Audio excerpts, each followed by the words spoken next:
গাড়ীখনৰ ওচৰত আহি মাথা চাথা বেয়া হৈ গৈছে ভাই, গাড়ীখনৰ অৱস্থা একেবাৰে বেয়া। আৰু ভাই গাড়ীখনৰ ভিতৰত এনেকুৱা দুৰ্গন্ধময় পৰিৱেশ হৈছে, দেখুৱাই আছো আপোনাক, চাওক কি অৱস্থা হৈ আছে। এয়া তো গাইজ গৈ আছো এখন ছেকেণ্ড হেণ্ড গাড়ী উঠাবৰ কাৰণে। গাড়ী মই নুঠাও, মানে উঠাব মোৰ দোস্ত লাংগুঠিয়া ইয়াৰ। সবকা দিল আৰু মেৰা দাৰ দাৰ এই কাৰণে কৈছো, দিলদাৰ হয়। আৰু মোৰ ভয় এই কাৰণে লাগি আছে ছেকেণ্ড হেণ্ড গাড়ী এখন লৈ দিও, পিছত আকৌ যাতে কামোৰ নেদে যে ভাই মেকানিক লৈ আহিছো তোক বিশ্বাস কৰি পেলাই আৰু গাড়ীখন বৰবাদ একদম মানে টুপি এটা পিন্ধাই দিলি বুলি যাতে ক'ব নোৱাৰে।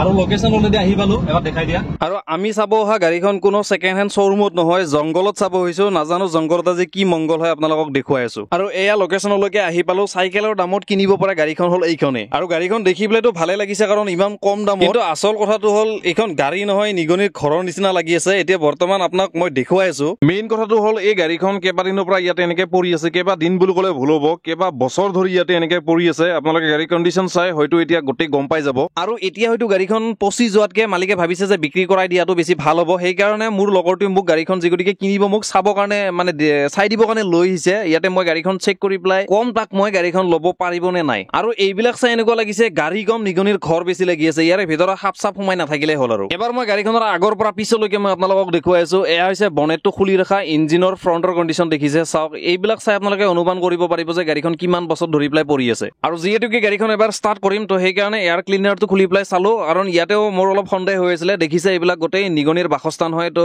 এনেকে এৰি দিলো এইবিলাক। কাৰণ গাড়ীখনৰ যিটো বেটাৰী হয় এইটো একেবাৰে ডাউন হৈ গৈছে, বহি গৈছে। তো এইটো চাৰ্জ কৰিলেও কাম নহ'ব, নতুন বেটাৰী লগাব লাগিব। অকল আগপিলে এনেকুৱা দুৰৱস্থা নহয়, গাড়ীখনৰ পিছফালেও চাব একেবাৰে অৱস্থা একদমেই বেয়া। এনেই মই কোৱা নাই, এইখন গাড়ী কম নিগনিৰ ঘৰ বেছি লাগি আছে। আৰু এইফালে চাওক গাড়ীখনৰ কোনো এটা টায়াৰতে প্ৰেছাৰ নাই, হাৱা একেবাৰে নাই গাড়ীখনৰ। আৰু এতিয়া টায়াৰ প্ৰেছাৰ খিনি গোটেই চেক কৰোৱা যাব। আৰু যিহেতুকে গাড়ীখনৰ কণ্ডিশ্যনটো দেখিছে সি, গোটেইখিনি তাক মই বুজাই দিলো কি আছে কি নাই। আৰু এইবিলাক লেতেৰা চেতেৰা যি আছে ই এইবিলাক চাইয়ে পচন্দ কৰিছে যে গাড়ীখন সি ল'বই, মনত জিদ বান্ধিছে ভাই ল'মতো ল'মেই, এইখনক ল'মেই। আৰু এইফালে চাওক গাড়ীখনৰ তলৰ বাম্পাৰটোৰ আধাখিনি নাই, এইখিনি নাজানো কিহে খালে। আৰু যি গতিকে বেচেৰা গাড়ীখন ল'ব তাৰ জছে বেলেগ, সি কমপ্লিট ছেটআপ ৰেডি কৰিছে গাড়ীখনৰ টায়াৰ প্ৰেছাৰ দিবৰ কাৰণে। আৰু যিটোহে টিকা ফাটা ৰড, অকে ব্ৰাদাৰ লগাই দি আছো। টাৰজান, টাৰজান বুলি কওঁতে টাৰজানখনৰ কথাই মনত পৰে। এইখন টাৰজানেই হ'ব যেন পাইছো। চলো লগ হৈ গৈছে।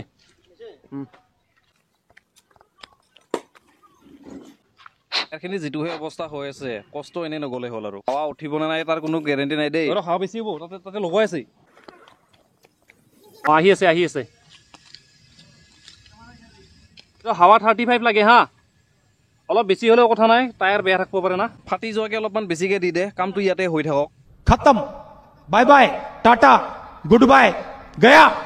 4টা টায়াৰতে হাৱা ভৰাই দিলো। আৰু বাহিৰত এনেকুৱা ৰ'দ, আজি ৰ'দটো বেছিকে দিছে, গৰম বেছি। আৰু গাড়ীৰ ভিতৰত বহিছিলো ভাই, থাকিব নোৱাৰি মানে, ইমান বেয়া গোন্ধাই আছে। আৰু নুগোন্ধাবই বা কিয় গাড়ীৰ ভিতৰত, আমি বিচাৰি পোৱা মতে এইটো নিগনিৰ তৃতীয়টো বাসস্থান হয়। এনেকুৱা লেতেৰা কৰি ৰাখিছে মানে, কোৱা মানে কি বুজাম। আৰু যি গতিকে গাড়ীখনৰ বেটাৰীটো নাই, সেইকাৰণে মিটাৰটো মই দেখুৱাব পৰা নাই যে গাড়ীখন কিমান হাজাৰ কিলোমিটাৰ চলিছে বা ইঞ্জিনৰ কণ্ডিশ্যনটো কেনেকুৱা আছে। গাড়ীখন একচুৱেলি এইখন ডিজেল হয়। ইয়াতে এটা বস্তু দেখাই আছো, চাওক। এইবিলাক দেখিছে যিবিলাক স্পট পৰি আছে, দেখিছেনে এইবিলাক? এই এটা ভালকে চাই লওক, মই জুম কৰি দেখুৱাইছো। এই তলত এটা চাওক, এইবিলাক দেখিছে? মানে এই জাগাডোখৰ ব্যৱহাৰ বেছিকে হয়, হৰণ চৰণ ইয়াতে প্ৰেছ কৰা যায়, সেইকাৰণে ইয়াৰে চাল বাকলি গোটেই উঠি গৈছে। তো ইয়াতে গম পোৱা যায় যে গাড়ী বহুত বেছি ৰাফ ইউজ হৈছে বা বহুত বেছি পুৰণা হয়। আৰু এটা বস্তু দেখুৱাইছো, এইটো 2 নম্বৰ, চাওক।